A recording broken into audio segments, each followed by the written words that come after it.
My dad forgot to hang up the phone, and I heard every word he said. She's a burden. I didn't argue or confront him. I just stayed quiet. Instead, I made my move, sold my $980,000 house, transferred everything, and disappeared without a trace. When they came back from their Europe trip, they were smiling until the key didn't work in the door. The house was empty, and the only thing left behind was a note that read, "Surprise. The burden did this." My name is Emma Davis, and at 29 years old, I finally realized that the nearly $1 million sanctuary my grandmother left me was actually a stage for the ultimate betrayal. I was never meant to hear the words that shattered my world, but my father forgot to hang up his phone that afternoon. I stood frozen as his voice drifted through the line, calling me a burden to my own mother while they plotted to strip me of my inheritance. They were off enjoying a luxury European vacation on my dime, whispering about how to take my home, so I made a silent vow right then and there. When they finally returned, sun-kissed and clutching their souvenirs, their keys hit a lock that had already been changed. They walked into an empty shell of a house where my only parting gift was a note that read, "Surprise. A burden did this." Before I walk you through how I dismantled their entitlement piece by piece, let me know in the comments where you are watching from.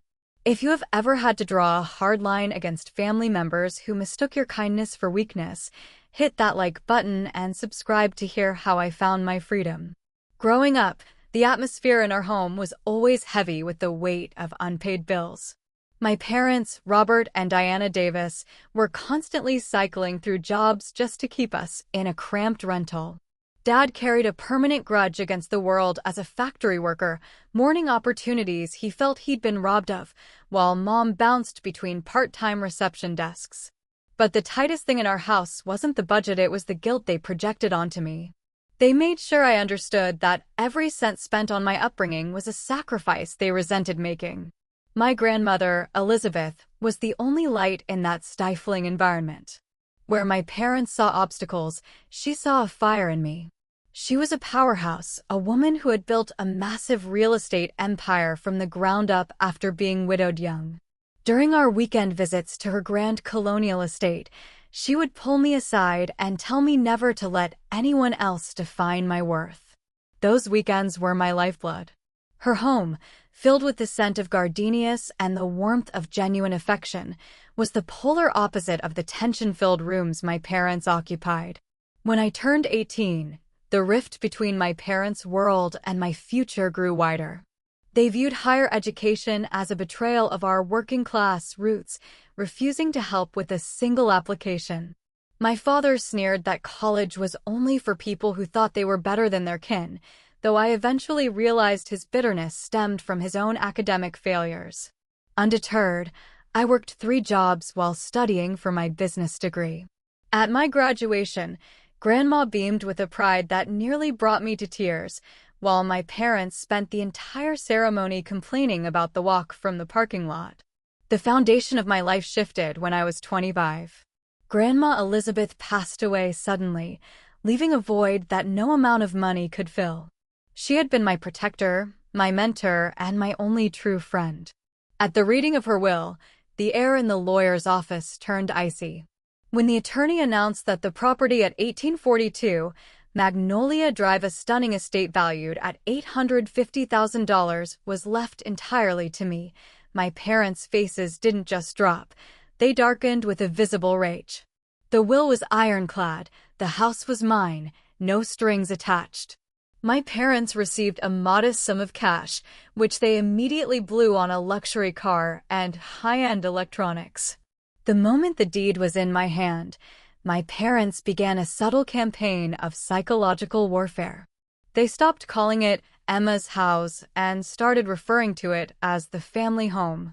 They would walk through my rooms, sketching out renovation plans for a kitchen I had already paid to upgrade, or critiquing the paint colors I had meticulously chosen. Despite the fact that I was a successful realtor with a 6-figure income, they treated me like a child playing dress-up in a house I didn't deserve. Whenever I tried to set a boundary, They played the family card, claiming that boundaries didn't exist between blood, though that rule apparently only applied when it benefited them. After 3 years of living under their thumb in my own home, they dropped a bombshell. They were going on a 3-month European tour. They casually suggested I take out a home equity loan on my property to fund it. When I refused to put my house at risk, the guilt-tripping began. My mother claimed it's what Grandma would have wanted. In a moment of weakness, fueled by a lifelong hunger for their approval, I agreed to cover the majority of their expenses. I paid for the flights, the hotels, and their daily spending, only to be met with complaints that the accommodations weren't fancy enough. The day before they left, the first crack in the facade appeared. I overheard my mother telling her sister that I was letting them keep the house, as if the inheritance were a gift they had graciously allowed me to accept. I should have seen the warning signs then, but I was still desperate to be the good daughter. Everything broke on a Tuesday in June. My parents were 6 weeks into their trip, currently posing for photos in Paris. I was home and remembered a leaky sink that my father had supposedly fixed before leaving. I called his international number to find the warranty info. He sounded annoyed that I was bothering his vacation with house problems and told me the paperwork was in the den. We ended the call, or so I thought. He hadn't hung up. I heard the rustle of his pocket, and then his voice, clear and cold. He told my mother I was complaining again, calling the house a burden. I should have ended the call, but my hand wouldn't move. I listened as they discussed their retirement plan, a plan that involved manipulating me into signing over the deed or adding them to the title. My father's voice, devoid of any fatherly love, called me a burden from the start and a selfish girl who was easily manipulated.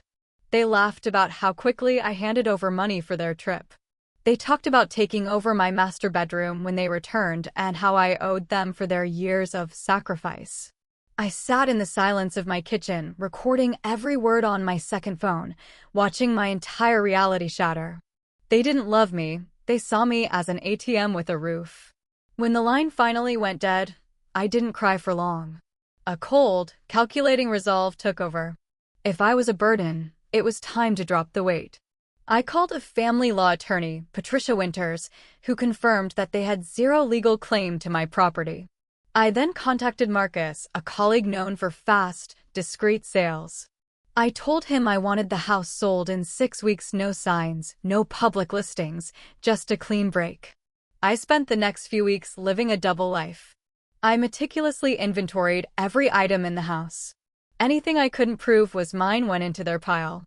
I rented a storage unit for them, paid 6 months in advance, and found a short-term rental for myself in a different city. I opened new accounts and changed my contact information. I was disappearing. While packing, I found an old, unsent letter from my grandmother.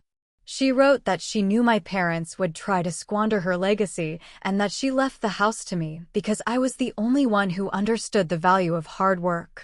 It was the final validation I needed.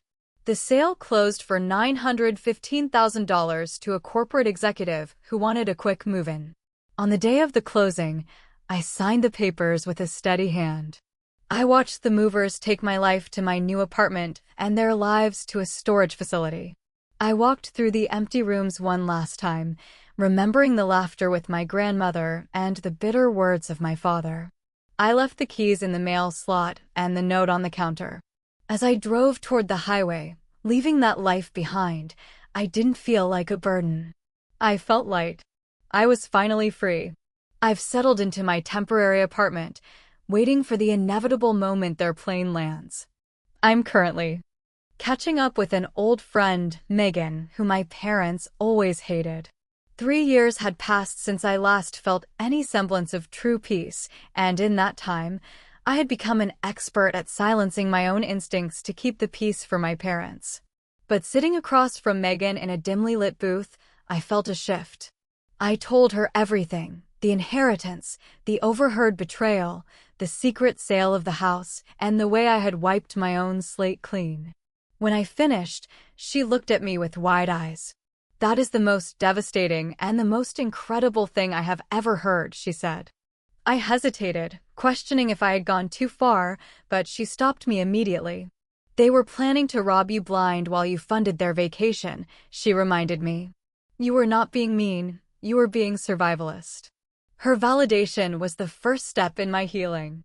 The next day, I booked an appointment with Dr. Sarah Palmer, a specialist in family trauma. It was time to deconstruct the lifetime of conditional love that had defined me. 10 days after the closing, my old phone became a portal to the past I was trying to escape. My parents had returned from Europe to find their keys useless. The voicemails were a masterclass in manipulation.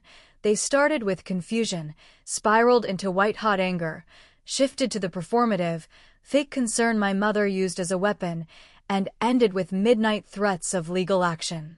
I saved every single one, but I did not reply. They tried to force a confrontation by descending upon my office. A colleague texted me that they were making a scene, forcing my boss to ban them from the premises. When I finally spoke to my boss, I kept it professional, explaining that the property was legally mine and that I had cut ties due to a breach of trust. Her immediate support and confirmation that they were no longer welcome at the firm felt like another layer of armor being added to my resolve. For weeks, they hunted for me, reaching out to every corner of my life: acquaintances, distant cousins, even my college alumni network. Each desperate attempt to find me only solidified my belief that I had done the right thing. 2 weeks later, they obtained my new email address. They sent a lengthy manifesto claiming that I had misunderstood a private conversation and that they were willing to forgive me if I used the proceeds from the house sale to buy a new home where we could all live together. The audacity was dizzying. I forwarded the message to my attorney, Patricia, and continued my life in silence. I bought a condo in my new city, small, modest, and entirely mine. One night, while sorting through boxes, I found an old photo album. I looked at the smiling faces, the birthday parties, and the vacations that once looked like evidence of a happy family, but now looked like a carefully curated lie. I closed the book and put it away. I was building a new life, one built on reality rather than the hollow shell of their approval. My peace was shattered by a call from my former neighbor, Rachel. "Your parents are at the house," she said, her voice dropping. They were sitting in their car, staring at the property like ghosts haunting a life they no longer owned. I warned the new owners, who immediately contacted their security team. Then, the inevitable happened. My phone rang.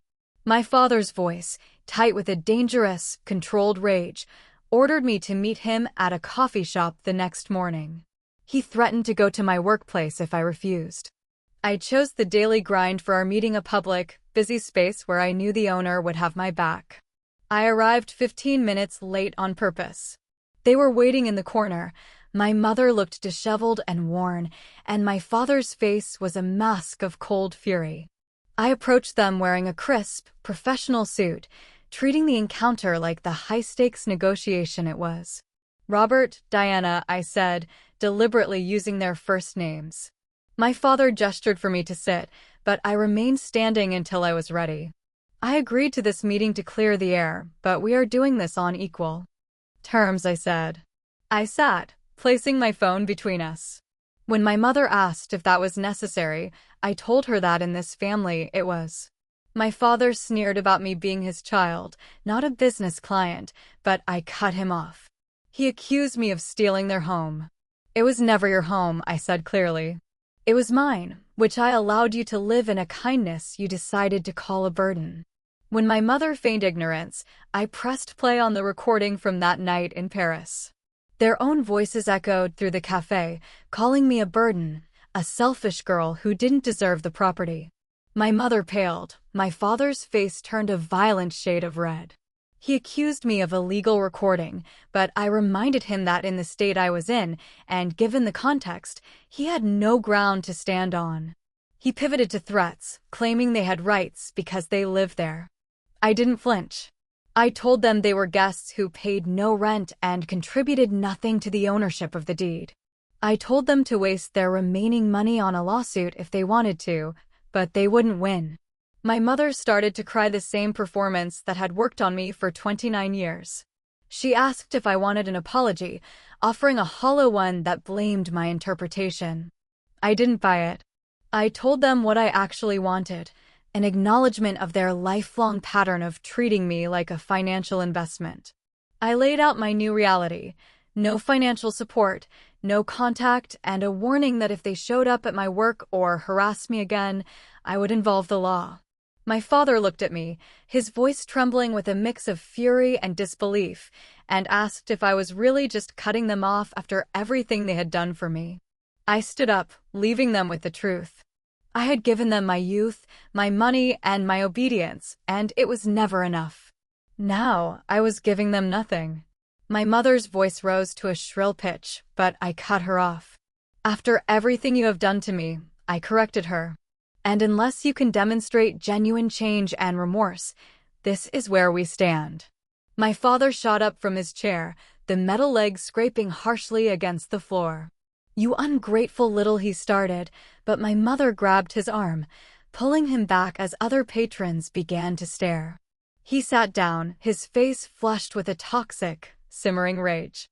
"You think you are better than us now because of your career and your education? You wouldn't have any of that if we hadn't raised you." I looked him straight in the eye. "You're right," I said, shocking them both into silence. "I wouldn't be who I am today without you." Every manipulative comment, every moment of conditional affection, and every time you made me feel inadequate taught me exactly the person I refused to become. In a way, I should thank you.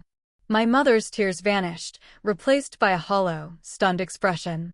I stood up, gathered my things, and looked at them not as the terrifying authority figures of my childhood, but as two deeply broken people who never learned how to love without a price tag. "I hope you find whatever it is you are looking for," I said softly. "But I will not be your collateral damage anymore." 6 months after that confrontation, I was fully settled into a new life. I had purchased a charming townhouse in Richmond, far enough to maintain my autonomy, but close enough to work. I decorated it in vibrant, modern colors, purposefully avoiding any heirlooms that carried the heavy, suffocating weight of my past. My professional life was thriving, and I found a new purpose in helping first-time buyers navigate the predatory side of the real estate industry. I started a workshop called Building Foundations to teach women how to spot financial manipulation and establish ironclad boundaries. The response was overwhelming. People from all walks of life shared stories of the financial abuse they had endured, confirming that I was not alone. Through this work, I reconnected with my grandmother's sister, Aunt Judith. Over lunch, she confirmed what I had long suspected: my father had spent his entire life expecting things to be handed to him, and my grandmother had deliberately chosen me to inherit her estate because she knew I would treat it as a foundation, not a crutch. Hearing that, the last of my doubt dissolved. I wasn't a burden, I was a legacy. On the 1-year anniversary of selling the house, I visited my grandmother's grave. I laid pink peonies on her stone and finally understood the lesson she had been trying to teach me all along. The pain of the betrayal had transformed into a calm, steady acceptance. My parents were who they were, and their behavior was a reflection of their own limitations, not my worth. The heaviest burden I had ever carried wasn't the house or the money, it was the exhausting, lifelong attempt to earn love that should have been given freely. That evening, I met up with my chosen family, the friends who supported me without keeping score and accepted me exactly as I was. As I raised a glass in a quiet, private toast to my grandmother, I realized the note I had left on the kitchen counter a year ago had meant more than just a jab at my father. Surprise! A burden did this. I had reclaimed that word. I had laid down the burden of expectations, the burden of perfection, and the burden of seeking approval from people incapable of giving it. If you have ever had to make a difficult decision to protect your peace from those who were supposed to love you, know that you are not alone. Setting boundaries with family is often the hardest work we do, but it is necessary. You deserve relationships that lift you up, not ones that weigh you down. I hope my journey helps you see that you have the right to prioritize your own well-being. Thank you for listening to my story, and please, take care of yourself.